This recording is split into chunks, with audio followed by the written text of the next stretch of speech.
The human stood beneath a silver arch that shimmered like starlight.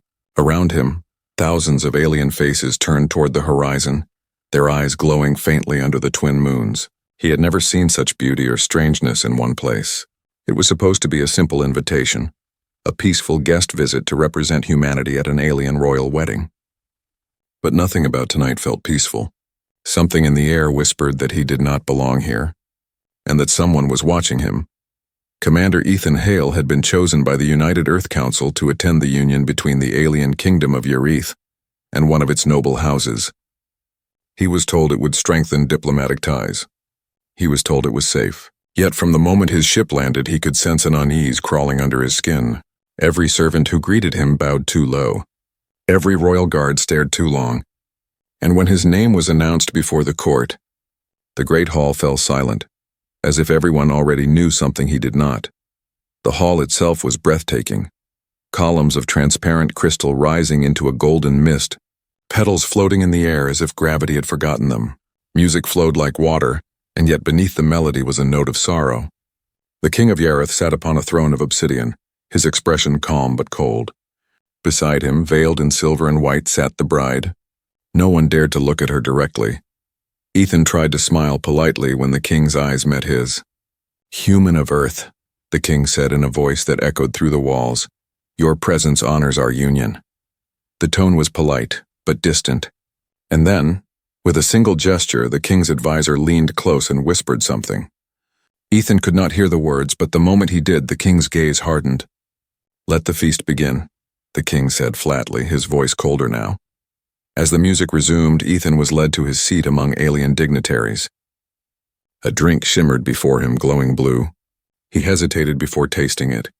It was sweet, but beneath the sweetness was something metallic, like blood touched with honey. Across the room, the veiled bride remained still, her hands folded gently, her head slightly tilted toward him. Even from a distance, Ethan could feel her attention. It was not hostile, but heavy, like the air before a storm.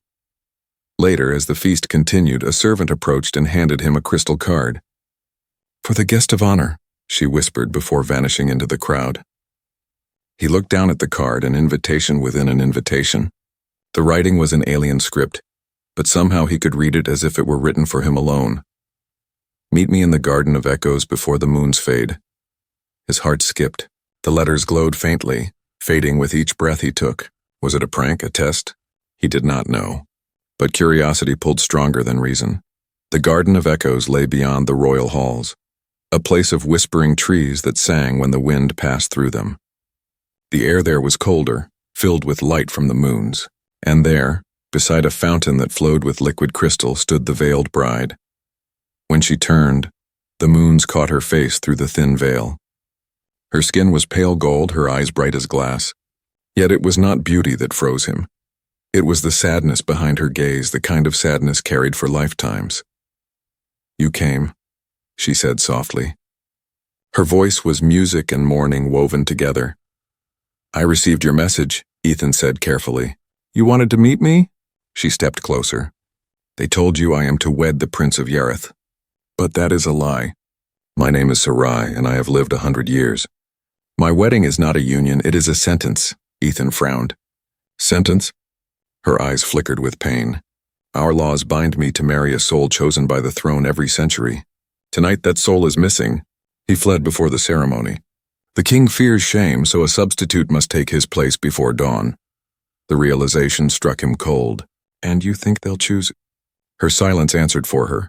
From somewhere beyond the trees, a horn sounded, the signal to return for the midnight vow. She took a step back, her voice trembling. "You must leave before they name you. Please, do not let them bind you to me." Ethan looked into her eyes, torn between reason and something deeper he could not name.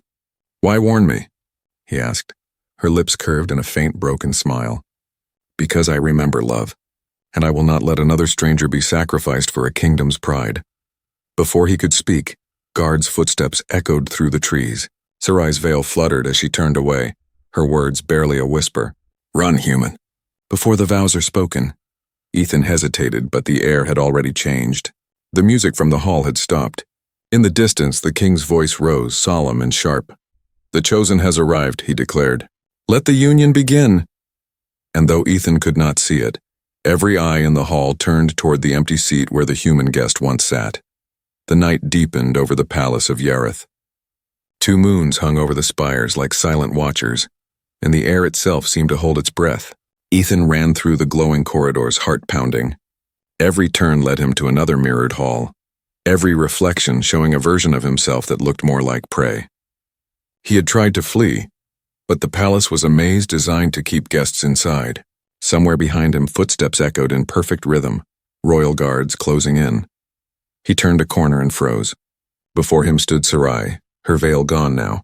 Her golden skin glimmered faintly, her eyes filled with a mix of fear and something deeper, sadness that looked older than the stars. "You did not run," she said quietly. "You were supposed to leave." "I tried," Ethan said, breathless. "But this place, it's alive. It keeps turning me around." Her expression softened. "The palace is bound to the vow. Once the king names his chosen, the doors no longer obey the will of outsiders." She stepped closer, her voice trembling. "They have already named you Ethan of Earth." The words hit like a blade. "Named me?" "The ceremony has begun," she whispered. "They will bind us before dawn. Refusal means death, yours and mine." For a long moment, the human said nothing. The thought of being forced into marriage in a world that did not belong to him felt like a nightmare. But when he saw the faint tremor in her hands, he realized she was just as much a prisoner. "Then we both have no choice," he said quietly. Sarai looked up at him, startled by the calm in his tone. "You would still go through with it?" Ethan nodded slowly. "If I cannot escape, then at least you won't face it alone." Her breath caught. No one had ever spoken to her that way, not in decades, not since her first wedding long ago when she had been human enough to believe in love. The ceremony took place in the Hall of Eclipses, beneath a roof of moving stars. The guests had gathered again, their glowing eyes fixed on the center where 2 figures stood, one human, one alien, surrounded by the royal court. The king's expression was unreadable as he raised a crystal blade that shimmered with ancient runes. "By the binding of souls," the king intoned, "the century debt shall be fulfilled." Sarai's hands trembled as she reached for Ethan's. The moment their skin touched, a surge of light passed between them, warm, almost familiar. Ethan winced, feeling energy crawl through his veins, burning and soft at the same time. For a second he saw flashes, visions of her past lives, endless weddings, endless goodbyes, each husband fading, dying, leaving her to begin again. When the light faded, Sarai's face was pale. The king lowered his blade. "It is done. The bond is sealed." The hall erupted in cheers, but they sounded hollow. Ethan's hand was still wrapped in hers, but it felt different now, like their blood had learned to remember each other. He looked at her, confused and shaken. "What did they just do to us?" Sarai's voice was barely a whisper. "They did not marry us, Ethan. They tied your soul to mine." Later, when the guests had gone and the halls grew quiet again, the king summoned them privately. His eyes gleamed like fire under glass. "Human, you have done your species a great honor," he said coldly. "Yareth welcomes you as its son. Treat your new wife well. She carries the weight of our sins." Ethan stared back, his jaw tight. "And what happens to me now?" The king smiled faintly. "You live." "As long as she lives," the words sent a chill through him. When the king left, the silence between Ethan and Sarai grew heavy. He turned toward her. "What does he mean, as long as you live?" She hesitated. "Each husband the throne binds to me dies when I die. The ritual was meant to trap my spirit, to use it as a vessel of renewal for their bloodline. They call it sacred. I call it cruel," Ethan frowned. "And you let them do this?" Her eyes glistened. "I fought once. It changed nothing. I begged the stars for mercy, but the vow cannot be broken, unless one of us truly chooses to defy it." He stepped closer, his voice softer now. "Then maybe it's time someone tried again." Sarai met his gaze, searching for deceit but found none. For the first time in a century, she felt something real stir inside her. Hope, fragile but alive. A low hum filled the air then, and the floor beneath them glowed with faint symbols. Ethan looked down in alarm. "What's happening?" "The bond is testing us," she whispered. "It wants to know if you are truly mine." Suddenly the walls melted into darkness. The palace vanished. Ethan found himself standing in a memory, her memory. He saw her first wedding, The first time she had been crowned, the moment her first husband turned to dust in her arms. He could feel her pain as if it were his own. Then came another vision, Sarai kneeling before the king, begging for release, his cold hand gripping her chin as he said, "You are our eternal bride, and through you we remain immortal." Ethan gasped as the vision broke. He fell to his knees, trembling. Sarai knelt beside him, her hand on his shoulder. "Now you see," she said softly. "Now you understand why I warned you." He looked up at her, eyes fierce despite the fear. "Then I'll find a way to break it," he said. "No one deserves to live like this. Not even across galaxies." Her lips parted, a single tear sliding down her golden cheek. "Humans," she whispered, almost in disbelief. "Always choosing love over survival." Before she could say more, the chamber doors burst open. Guards entered, carrying strange energy staffs. "The king demands your presence, my lady," one barked. Sarai's eyes darkened. "He means to test you again," she said under her breath. Ethan rose slowly, jaw set. "Then let him test me." And as the guards led them toward the throne room, neither noticed the faint pulse of their bond, the light between their joined souls growing stronger with every heartbeat. The palace bells rang low and heavy, their sound rolling through the marble corridors like thunder in deep water. Ethan and Sarai were led by guards whose faces were hidden behind masks of black glass. Neither spoke. The air itself seemed to tremble, aware that what waited in the throne hall was not ceremony but judgment. The king of Yareth sat motionless upon his dark throne. Around him nobles whispered, their jeweled robes rustling like leaves in a storm. "The bond is sealed," the king announced. "Yet a vow must be proven. The human will face the trial of truth." Ethan lifted his chin. "What kind of trial?" The king's mouth curved into something that was not quite a smile. "One that shows whether the heart that touches my daughters is worthy of surviving it." Sarai stepped forward. "Father, no. The bond is already made." "Silence." His voice cracked like lightning. "If the human endures, the bond remains. If he fails, the vow dissolves and you return to your sleep." At that, Sarai froze. Sleep. Ethan understood then. Each time a husband died, she was sealed away in stasis until the next century began. A life of endless awakenings and endless goodbyes. He clenched his fists. "Fine," he said. "I'll face it." The guards moved aside, revealing a circle of light carved into the floor. Sigils glowed, and the air rippled like heat over desert sand. Sarai's eyes widened. "It is the Chamber of Souls," she whispered. "They will send you into illusion until your mind breaks." Ethan looked at her. "Then I'll hold on to one truth, you." The light swallowed him before she could answer. He awoke standing in a vast field beneath a red sky. The wind smelled like smoke and rain. In the distance he saw Earth, his Earth burning. Cities in ruin, ships falling from orbit, voices crying out for help. It felt real enough to tear him apart. "This isn't real," he muttered. But the pain was. A figure approached through the smoke, his old commander from the war on Titan. "You failed them, Hale," the man said. "You left your crew behind." The faces of those men and women appeared, accusing, fading into ash. Guilt clawed at him. For a moment he almost believed it. Then another voice cut through the illusion, soft, musical, familiar. "Ethan, remember me," Sarai's voice. He closed his eyes and held on to it. The vision shattered like glass and he fell through light. Now he stood before Sarai herself, but she was different. Her eyes were cold, her skin gray. "Why save me?" she asked. "Every husband before you tried. They all died screaming." "I'm not them," Ethan said. "Maybe that's why you need me." She stepped closer. "And if saving me means losing yourself, then at least I'll die free." The words seemed to break something invisible.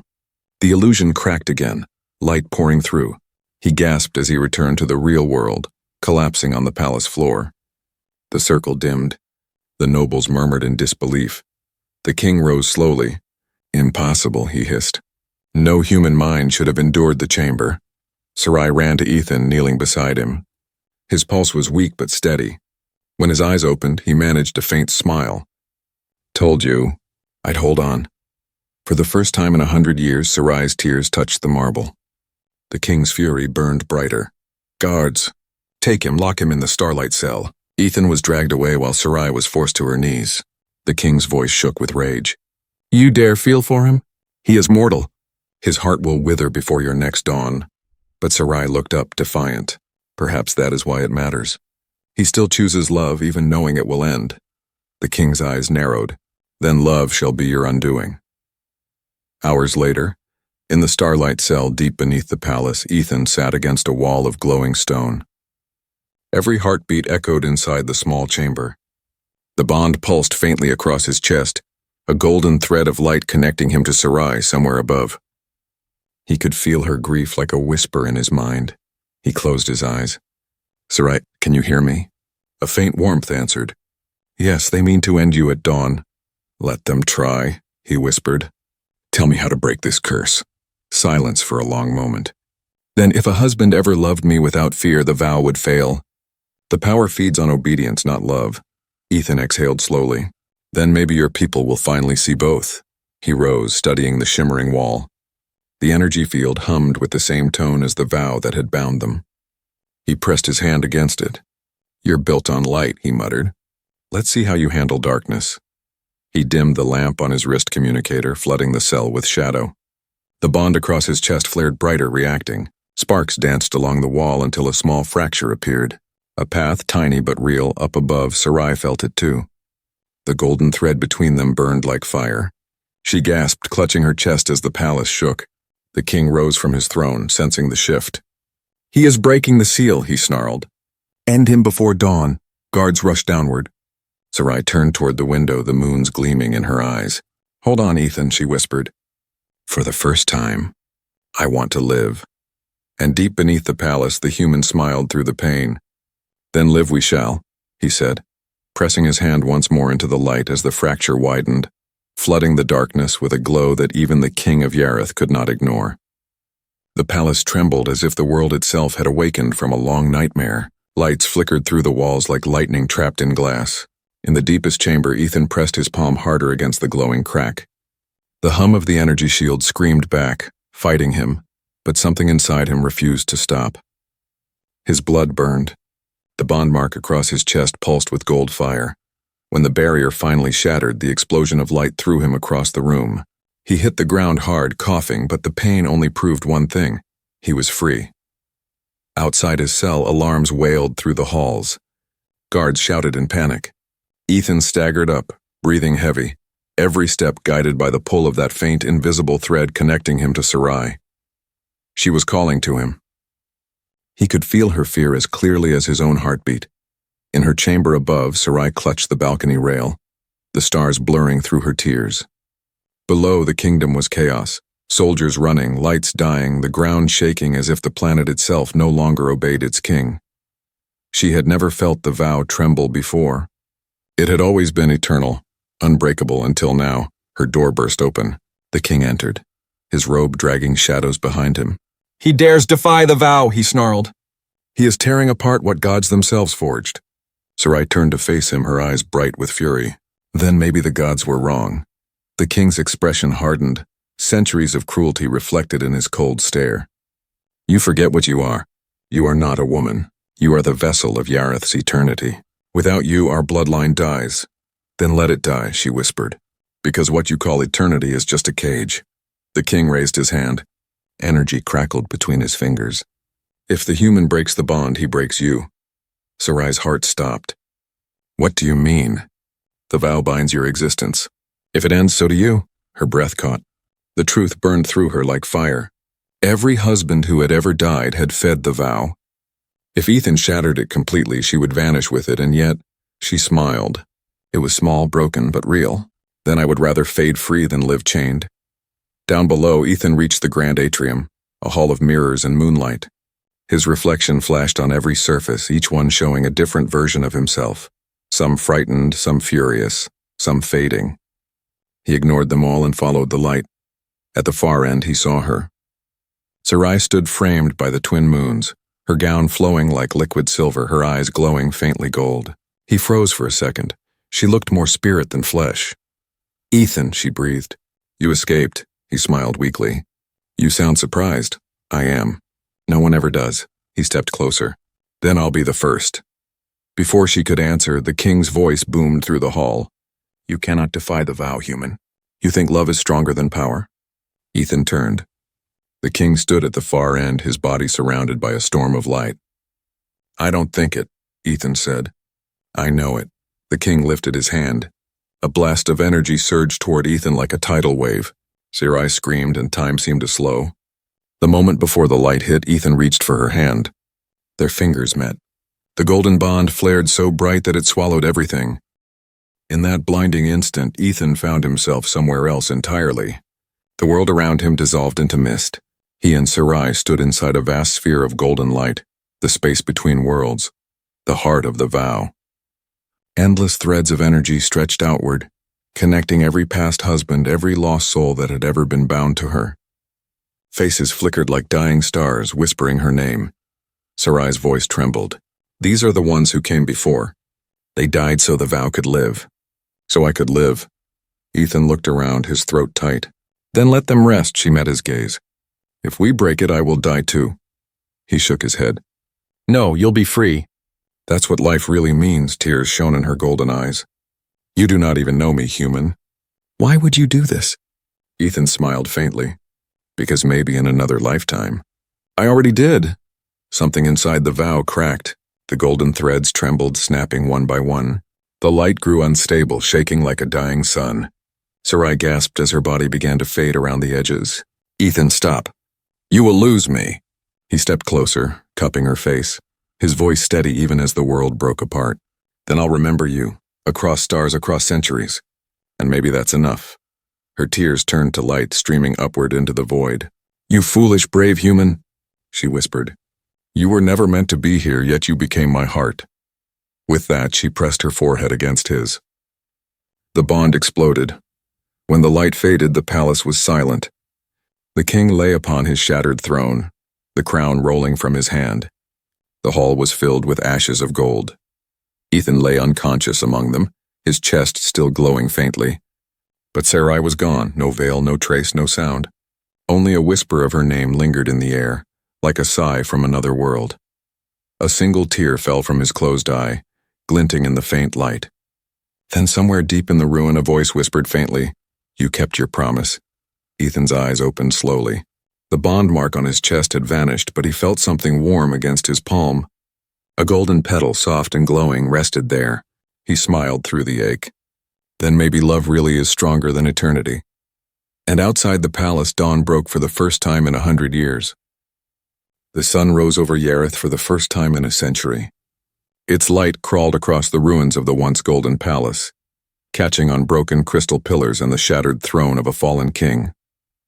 The kingdom's banners, once proud symbols of eternity, now hung torn and colorless. Ethan stood in the courtyard, his uniform scorched and torn, the mark on his chest now a faint scar that glimmered when the light touched it. The golden petal still rested in his palm, pulsing softly with warmth like a heartbeat that refused to fade. He had survived. But she was gone. Every step he took echoed through the silent halls. Servants, guards, nobles, everyone had vanished when the vow collapsed. The entire empire felt hollow, emptied of its arrogance and power. He stopped beneath the great arch where he had first entered the palace, remembering her voice, her eyes, her trembling hand reaching for his. He whispered into the emptiness, "Scifi, you can rest now."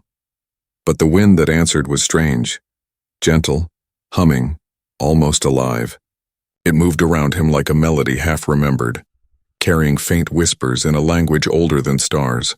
The petal in his hand glowed brighter. Ethan looked down. The light grew stronger, spreading from his palm to his wrist, then up his arm. It didn't burn this time, it warmed him. The whispers grew into words, soft and fragile. "Do you still remember me?" He froze, that voice. He knew it. He turned quickly, but there was nothing behind him, only dust and light swirling in the air. "Scifi," he breathed. The air shimmered. Slowly, a form began to appear, a silhouette woven from sunlight and mist. Her figure emerged, transparent but radiant, her golden hair flowing like flame underwater. Her eyes met his, filled with wonder and sorrow all at once. "You freed me," she said. "But freedom has no body. I am what remains of the vow's light." Ethan stepped closer, reaching out. "Then let me stay with you here, whatever you've become." She smiled faintly. "You cannot. You are still alive, and your world needs you." He shook his head. "I don't belong there anymore.